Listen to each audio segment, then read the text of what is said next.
नमस्कार दोस्तों। तो राज व्यवस्था के कुछ बेसिक कॉन्सेप्ट को समझने के बाद अब हम लोग संविधान को पढ़ना प्रारंभ करेंगे। सबसे पहले ये समझते हैं कि संविधान क्या है। तो जैसा कि हम लोग जानते हैं कि नियमों, उपनियमों और परंपराओं, चाहे वो पॉजिटिव लॉ हो, कॉमन लॉ हो या कोई परंपरा आ रही हो, उसको यदि संग्रहित कर दिया गया, लिखित संग्रह कर दिया गया, लिखित होना चाहिए, तो उसे संविधान कहते हैं। जो सरकार का शासन संचालन करवाता है, किसी भी देश के अंदर जो शासन का संचालन होता है वो संविधान के तहत होता है। यह देश की राजनीतिक व्यवस्था और सामाजिक आकांक्षा, समाज क्या चाहता है, किस रास्ते पे बढ़ना चाहता है, उसका बुनियादी ढांचा निर्धारित करता है। साथ ही साथ शासन के जितने भी अंग हैं, हमने समझा है कि शासन के अंग विधायिका, कार्यपालिका और न्यायपालिका है। तो शासन के अंगों की स्थापना करता है। न्यायपालिका कैसे बनेगी, कार्यपालिका कैसे बनेगी, विधायिका कैसे बनेगी, तो उसकी स्थापना, उनको शक्तियां प्रदान करता है और उनके उत्तरदायित्व को निश्चित करता है। उनके पास क्या क्या शक्ति होगी और उनकी जवाबदेहिता किस किस क्षेत्र में होगी। साथ ही साथ उस पर युक्त सीमांकन, ये शब्द आपको थोड़ा सा अजीब लगा होगा, युक्त सीमांकन अंग्रेजी में आसान है, रीजनेबल रिस्ट्रिक्शन। आप जब पॉलिटी पढ़ेंगे तो कुछ कुछ ऐसे शब्द मिलेंगे। तो युक्त का मतलब होता है रीजनेबल, जिसको एक लिमिट तक बढ़ने दिया जाए फिर रोक दिया जाए, उस लिमिट को क्रॉस नहीं करने दिया जाए। तो युक्त सीमांकन मतलब उस पर रोक लगाना, एक लिमिट तक ही आपको शक्ति दी गई है किसी क्षेत्र में, और जब आप लिमिट क्रॉस कर रहे हैं तो उस पर रिस्ट्रिक्शन भी लगाया जा रहा है।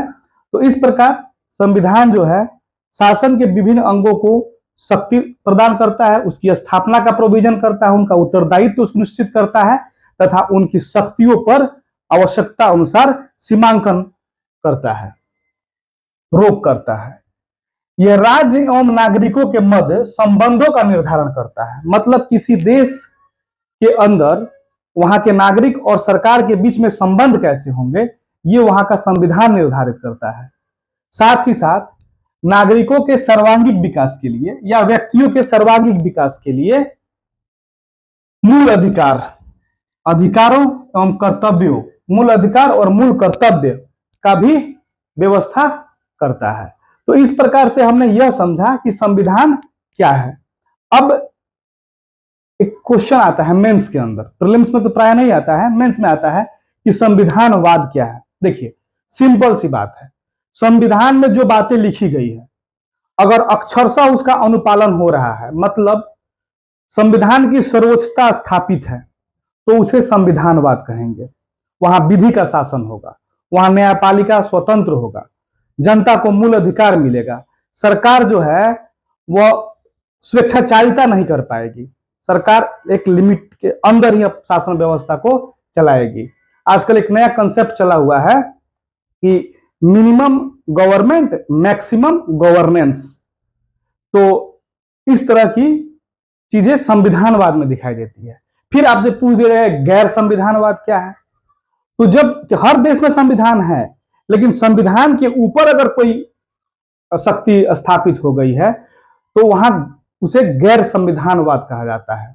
उदाहरण के लिए कोई अगर धार्मिक देश है, जैसे पाकिस्तान को देख लीजिए, अगर वहां संविधान अपना नियम के अनुसार रूल चलवा रहा है, लेकिन अगर उसके नियम पर और कुरान की आयतों में कंट्राडिक्शन हो जाए तो उस परिस्थिति में कुरान की आयतों को प्राथमिकता दी जाएगी, मतलब धार्मिक विचारधारा को प्राथमिकता दी जाएगी, ना कि संविधान के अनुच्छेदों को।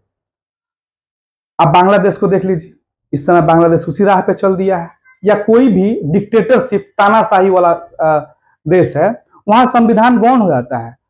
सैन्य शासन वाला देश है, वहां पे संविधान गौण हो जाता है और सैन्य शासन, सैन्य प्रमुख की विचारधारा या राजा मोनार्की में राजा की विचारधारा या तानाशाह की विचारधारा ऊपर आ जाती है। तो वैसी परिस्थिति को गैर संविधानवाद कहा जाता है।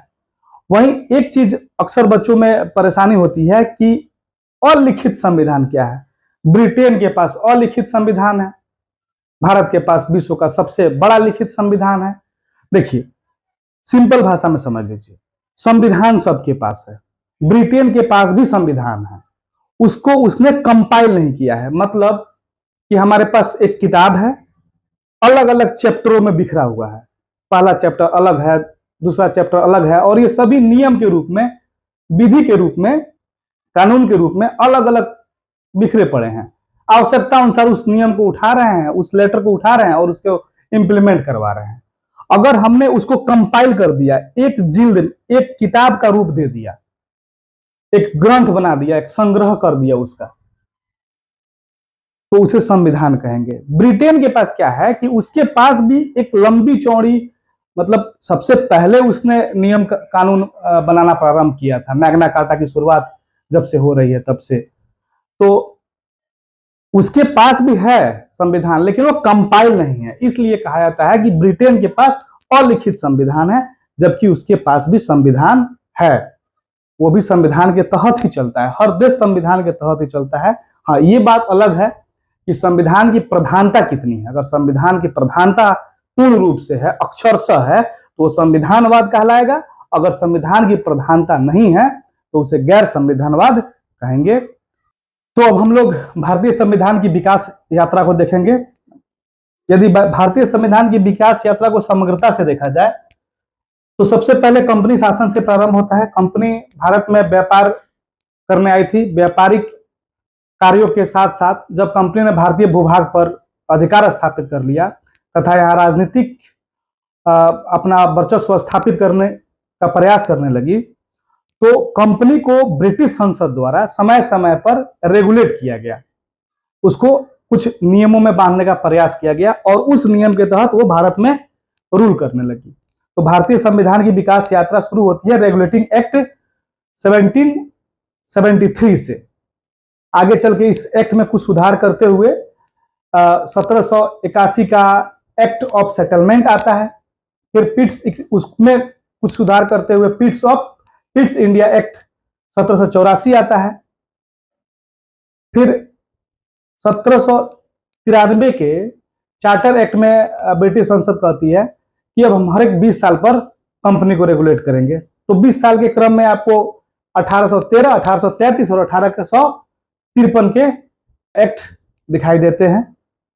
फिर 1857 के सिपाही विद्रोह में जब कंपनी का अस्तित्व समाप्त हो जाता है और भारत पर डायरेक्ट ब्रिटिश संसद का नियंत्रण, ब्रिटिश ताज का नियंत्रण स्थापित हो जाता है, तो ऐसे में भारत शासन अधिनियम 1858 आता है, भारत परिषद अधिनियम 1861, 1892 एवं 1909 आता है, जिसे मार्लो मिंटो सुधार भी कहा जाता है। भारत शासन अधिनियम 1919, जिसे मॉन्टेग्यू चेम्सफोर्ड सुधार कहा जाता है। तो ये सभी चीजें हम मॉडर्न हिस्ट्री जब पढ़ेंगे उस दौरान पढ़ेंगे। हम लोग जब भारतीय संविधान के स्रोत को देखेंगे तो हम लोग 1935 के अधिनियम से शुरू करेंगे, क्योंकि 1935 का अधिनियम इन सभी अधिनियमों से लिया गया एवं साइमन कमीशन तथा नेहरू रिपोर्ट तथा 3 गोलमेज सम्मेलनों के प्रतिफल उत्पन्न हुआ है। इसलिए हमारे संविधान निर्माताओं ने लगभग 75-80% भारतीय संविधान का हिस्सा 1935 के अधिनियम से लिया है। अच्छा, अब विचार करते हैं हम लोग कि भारतीय संविधान की मांग जो है भारतीयों द्वारा किस रूप में और कब कब की गई है। तो सबसे पहले आते हैं बाल गंगाधर तिलक। बाल गंगाधर तिलक द्वारा पहली बार 1895 में संविधान की बात की जाती है। वहीं महात्मा गांधी 1922 में कहते हैं कि हमें अपना संविधान स्वयं बनाना होगा, मतलब भारतीयों द्वारा भारत का संविधान होना चाहिए निर्मित। नेहरू रिपोर्ट इस दिशा में पहला कदम नेहरू रिपोर्ट के रूप में देखा जा सकता है, जब मोतीलाल नेहरू की अध्यक्षता में सर्वदलीय बैठक हुई तथा सभी दलों ने मिलकर के एक प्रारूप तैयार किया, जिसमें संविधान की पहली झलक दिखाई देती है। वहीं एम.एन. रॉय जो हैं, जिन्होंने भारत में कम्युनिस्ट पार्टी की स्थापना की है, तो एम.एन. रॉय ने 1934 में संविधान सभा की बात की। मतलब अगर आपसे क्वेश्चन आ जाता है, पूछ दिया जाता है कि सबसे पहले भारत में संविधान सभा की मांग की बात किसने की, तो आपको जवाब देना होगा एम.एन. रॉय। कांग्रेस द्वारा संविधान सभा की मांग को 1935 में स्वीकार किया जाता है। आधिकारिक रूप से कांग्रेस स्वीकार करती है 1935 में कि हमें संविधान सभा बनाना चाहिए जो संविधान का निर्माण करेगी। जवाहरलाल नेहरू द्वारा 1938 में यह कहा जाता है कि हमारा जो संविधान सभा होगा वो सार्वभौमिक वयस्क मताधिकार द्वारा चयनित होगा। मतलब जनता वोट करेगी, जो जनता एडल्ट है, 18 साल से ऊपर है, मतलब सार्वभौमिक वयस्क मताधिकार का अर्थ ही होता है कि वह जनता जो मत करने योग्य है, तो उसके द्वारा निर्वाचित संविधान सभा होगी। भारतीयों को संतुष्ट करने के लिए जब 1939 में द्वितीय विश्व युद्ध प्रारंभ होता है तथा कांग्रेस उसमें शामिल होने से भारतीयों को मना करती है, तो भारत का सहयोग प्राप्त करने के लिए, भारत को संतुष्ट करने के लिए अगस्त प्रस्ताव लाया जाता है 1940 में। और अगस्त प्रस्ताव में पहली बार अंग्रेज संविधान सभा को मांग को स्वीकार करते हैं कि ठीक है, एक संविधान सभा बनेगा, लेकिन ये नहीं स्वीकार करते हैं कि ये संविधान सभा निर्वाचित होगा या मनोनीत होगा। हालांकि जब क्रिप्स मिशन आता है 1942 में, तो क्रिप्स मिशन यह कह देता है कि निर्वाचित संविधान सभा होगा, यह क्लियर कर देता है निर्वाचित संविधान सभा होगा।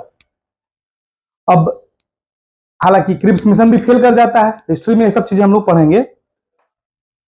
अंततः कैबिनेट मिशन आता है 1946 में, और कैबिनेट मिशन द्वारा संविधान सभा का गठन किया जाता है तथा संविधान निर्माण की प्रक्रिया प्रारंभ होती है। अगले स्लाइड में हम लोग संविधान सभा के बारे में देखेंगे।